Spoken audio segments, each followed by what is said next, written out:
అందరికీ నమస్కారం. నేను మీ షణ్ముఖ్. వైఎస్ జగన్మోహన్ రెడ్డి గారు అధికారంలోకి వచ్చిన వెంబడే ప్రతి 50 ఏళ్లకు ఒక వాలంటీర్ని నియమించడం జరిగింది. సరే, ఇదంతా ఈ వాలంటీర్ల టాపిక్ ఈరోజు ఎందుకు చేస్తున్నాను అంటే, వైఎస్ఆర్సీపీ పార్టీ వాలంటీర్ల విషయంలో ఒక నిర్ణయానికి రావడం జరిగింది. సరే, మరి ఏ నిర్ణయము, ఎవరు ఏ ప్రకటన చేశారు, మరి ఆ నిర్ణయము వలన వాలంటీర్లకి గట్టి షాక, పెద్ద ఎదురు దెబ్బ, లేక వాలంటీర్ల భవిష్యత్తుకి ముగిసినట్లేనా అని చెప్పేసి ఈ వీడియోలో విశ్లేషణ చేసేటువంటి ప్రయత్నం చేస్తున్నాం. మరి రీసెంట్గా వైసీపీకి సంబంధించినటువంటి మాజీ మంత్రి అయినటువంటి గుడివాడ అమర్నాథ్ గారు ఒక సంచలనమైనటువంటి ప్రకటన చేయడం జరిగింది.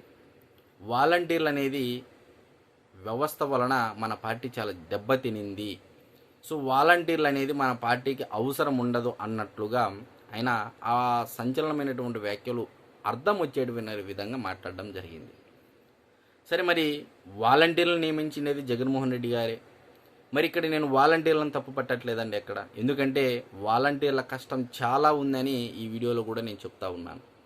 ఎందుకంటే ఇక్కడ వాలంటీర్లను వాడుకొని వదిలివేసినది వైఎస్ జగన్మోహన్ రెడ్డి గారు అనేది మొదటగా వాలంటీర్లు తెలుసుకోవాల్సినటువంటి ఒక విషయం. అయితే ఈరోజు వాలంటీర్ల విషయంలో వైసీపీ క్లియర్ కట్గా ఒక నిర్ణయానికి రావడం జరిగింది. ఇక మాకు వాలంటీర్లు వద్దు అని చెప్పేసి ఒక రకంగా చెప్పకనే చెప్పారు గుడివాడ అమర్నాథ్ గారు.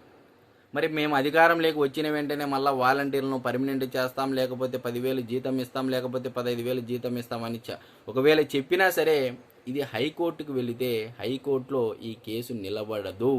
ఎందుకంటే ప్రజాధనం దుర్వినియోగం కింద వాలంటీర్లను నియమించుకోకూడదు అని చెప్పేసి కూడా హైకోర్టు తీర్పిచ్చేటువంటి అవకాశాలు మెండుగా ఉన్నాయని చెప్పేసి గతంలో కూడా కొంతమంది లాయర్లు కూడా మాట్లాడడం మనం వినే ఉంటాం. అయితే మరి ఏ విధంగా వాలంటీర్లను తీసుకోకూడదని చెప్పేసి మీరందరూ ఒక ప్రశ్న మొదలవచ్చు మీ అందరి మధ్యలో. మరి ఒక సమాంతరమైనటువంటి వ్యవస్థకు అంటే ఒక గ్రామ సర్పంచ్, దాని తర్వాత విఆర్ఓ తర్వాత ఆర్ఐ తర్వాత ఎంఆర్ఓ అని చెప్పేసి మీ అందరికీ తెలుసు.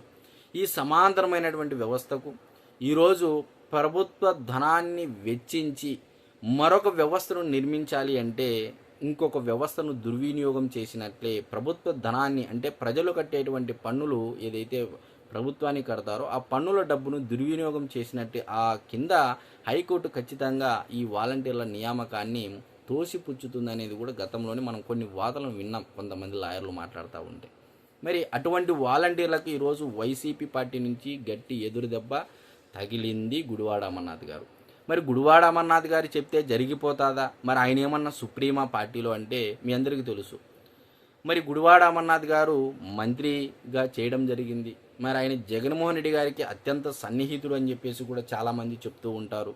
మరి అటువంటి వ్యక్తి జగన్మోహన్ రెడ్డి గారి యొక్క నాయకత్వం అంటే ఆ యొక్క కోటరీకి తెలియకోకుండా, జగన్మోహన్ రెడ్డి గారి యొక్క అంటే ఆ వైసీపీ పార్టీ అధిష్టానానికి తెలియకోకుండా ఇంత సంచలనమైనటువంటి ప్రకటన చేసేటువంటి ధైర్యం ఉందా గుడివాడ అమర్నాథ్ గారికి అంటే ఖచ్చితంగా లేదు అని అయితే మనం ఖచ్చితంగా చెప్పొచ్చు. మరి గుడివాడ అమర్నాథ్ గారు చేసినటువంటి ఈ ప్రకటన వెనక ఖచ్చితంగా వైసీపీ వచ్చే ఎలక్షన్కి వాలంటీర్లు లేదు, ఇంకా వాలంటీర్ వ్యవస్థ లేదనేటువంటి ఒక ఎజెండాతోనూ ముందుకు వెళ్ళడం జరుగుతూ ఉంది. మరి గతంలో మనం అందరం విన్నాము, చూసామండి. రాష్ట్రంలో 6 లక్షల మందికి ఉద్యోగాలు ఇచ్చాము, 7 లక్షల మందికి ఇచ్చాము, 8 లక్షల మందికి ఇచ్చామని చెప్పేసి నెంబర్లు పెంచుకుంటూ ఒక్కో బహిరంగ సభలో ఒక్కో నెంబర్ చెప్పుకుంటూ గొప్పగా చెప్పుకున్నటువంటి వైసీపీ ప్రభుత్వం. మరి ఈరోజు అదే వాలంటీర్ల అంటే ఈ 6 లక్షల మందిలో వాలంటీర్లు కూడా ఉండడం అనేది మనం అందరం గమనించాలి. మరి ఈ వాలంటీర్లు ఈరోజు వాళ్ళే వద్దుంటున్నారు, వాళ్ళే నియమించి వాళ్ళే వద్దుంటున్నారు. మరి ఇక్కడ వాలంటీర్ల యొక్క కృషిని కూడా ఈ వీడియోలో నేను మొదటగా చెప్పానండి. వాళ్ళని నేను తప్పు పట్టట్లేదు.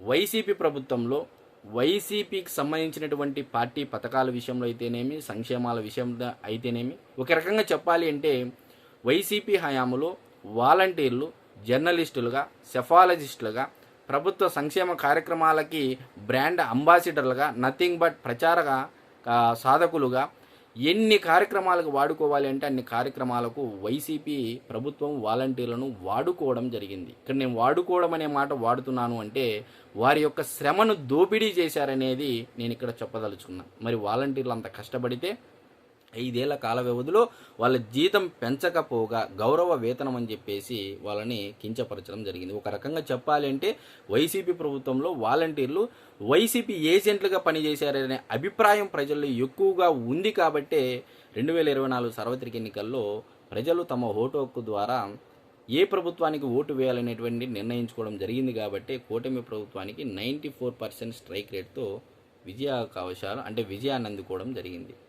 మరి ఇప్పుడు వైసీపీ పార్టీ మరొకసారి వాలంటీర్లకు వెన్నుపోటు పొడిచిందనేది ఈ వీడియోలో ఉన్నటువంటి సారాంశం. కాబట్టి వాలంటీర్లు ఎవరైతే పని చేయడం జరిగిందో గతంలో వాళ్ళందరూ ఒకసారి పునరాలోచించుకోవాలి. మనం ఈ పార్టీకి ఓటు వేయాలా వద్దా, మరి వైసీపీ పార్టీ వెనక ఉన్నటువంటి వ్యూహం ఏంటి అనేది ఒకసారి నిశితంగా గమనించి రాబోయే రోజుల్లో మిమ్మల్ని మరొక్కసారి వాడుకోవడానికి వైసీపీ పార్టీ ఏ విధంగా వ్యూహాలు రచిస్తూ ఉందనేది మీరు నిశితంగా గమనించి చాలా జాగ్రత్తగా ఉండాలని చెప్పేసి నేను కోరుకుంటూ అందరికీ నమస్కారం.